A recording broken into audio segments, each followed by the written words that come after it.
અને હવે વાત કમોસમી વરસાદની।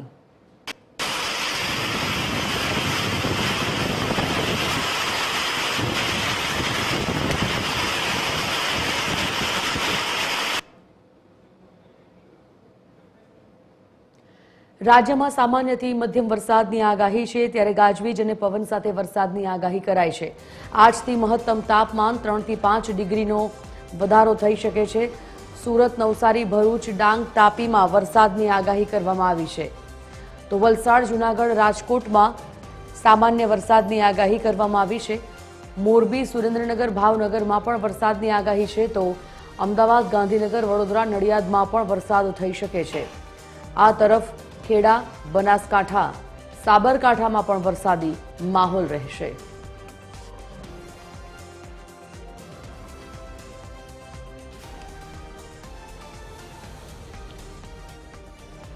અભિષેક વાઘેલા સંવાદદાતા લાઈવ જોડાઈ ગયા છે। અભિષેક, જે પ્રકારે ફરી એકવાર વરસાદી માહોલ બની રહ્યો છે, હવામાન વિભાગે કેવા પ્રકારની, કેટલા દિવસની, કયા કયા વિસ્તાર માટે આગાહી કરી છે?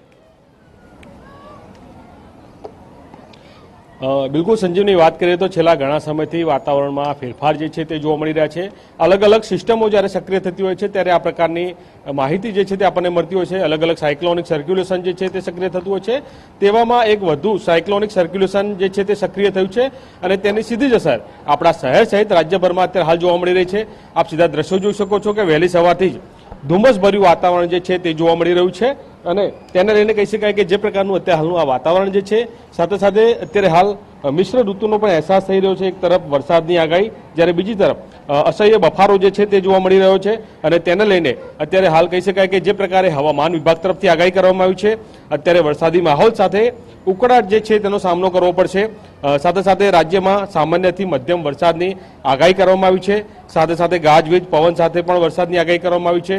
આગામી વાતાવરણની વાત કરવામાં આવે તો 3 થી 5 ડિગ્રી સુધીનો વધારો જે છે તે પણ થઈ શકે છે, એટલે કે વરસાદી માહોલની વચ્ચે ઉકળાટ જે છે તે પણ સહન કરવો પડશે। સાથે જો વાત કરવામાં આવે તો વરસાદની જો આપણે વાત કરીએ તો સુરત, નવસારી, ભરૂચ, ડાંગ, તાપી, વલસાડ, જૂનાગઢ, રાજકોટ, મોરબી, સુરેન્દ્રનગર, ભાવનગર સહિતના જે વિસ્તાર જે છે ત્યાં વરસાદી માહોલ જે છે તે જોવા મળી શકે છે। સાથે આપણે અમદાવાદની વાત કરવામાં આવે તો અમદાવાદની આસપાસની અમદાવાદ, ગાંધીનગર, વડોદરા, નડિયાદ, ખેડા, બનાસકાંઠામાં જે છે તે વરસાદી માહોલ જોવા મળી શકે છે।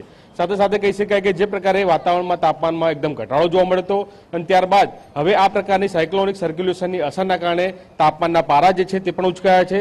જો વાત કરીએ તો ભુજમાં સૌથી વધુ તાપમાન 39.7 ડિગ્રીની આસપાસનું તાપમાન નોંધાયું છે। અમદાવાદની વાત કરીએ તો 36 ડિગ્રીની આસપાસનું તાપમાન જે છે તે નોંધાયું છે।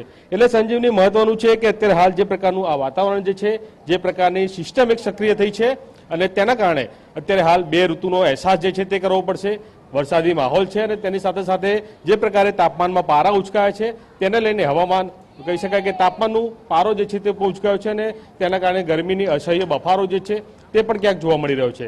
એટલે સાથે સાથે કહી શકાય કે આવનારા દિવસોને લઈને હવામાન વિભાગ તરફથી પણ આગાહી કરી છે કે આ વખતે ચોમાસું જે છે તે પણ વહેલું જોવા મળશે અને હવે જે વરસાદ પડી રહ્યો છે તે પ્રી મોન્સૂન એક્ટિવિટી અંતર્ગત આ વરસાદ જે છે તે જોવા મળી રહ્યો છે અને રાજ્યના મોટાભાગના જિલ્લાઓમાં આજે સામાન્યથી વધુ વરસાદ જે છે તે જોવા મળી શકે છે। બિલકુલ, ધન્યવાદ જાણકારી બદલ અભિષેક। તો કમોસમી વરસાદની આગાહીના વચ્ચે વરસાદી માહોલ ફરી એકવાર બની રહ્યો છે। સામાન્યથી મધ્યમ વરસાદની રાજ્યમાં આગાહી હવામાન વિભાગની, ગાજવીજ અને પવન સાથે વરસાદની આગાહી કરાઈ છે।